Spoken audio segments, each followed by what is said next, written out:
When I'm talking to my customers about putting on a metal roof, we talk about all the different substrates, the pros and cons, the installation methods. And when I talk about COASTALUME, it's kind of the best of all of those things. We talk about the fact that it is a steel substrate. We talk about the finish and the warranty that comes with that finish and what that means. But most important, we talk about maintenance and the look for years to come and the longevity of a COASTALUME roof.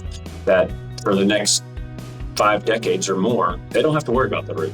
It's going to look like it did the day they put it on. There's not a lot of maintenance to it from a maintenanceability perspective. They don't have to freshwater wash it. They don't have to spend a lot of time thinking about it. And honestly, that's a good thing because most people don't think a lot about roof maintenance. And so the less they have to do, the better. This is a fairly steep roof. So the maintenance on a roof like this is difficult. We have a tendency to forget as people about cleaning those up and cleaning the salt water off of it and cleaning anything that could be caustic to that roof off of it. Life takes over. We're 2, 3, 4 years in. We forgot our maintenance schedule. It didn't happen. Having that so that we don't have to constantly maintain it is a huge draw.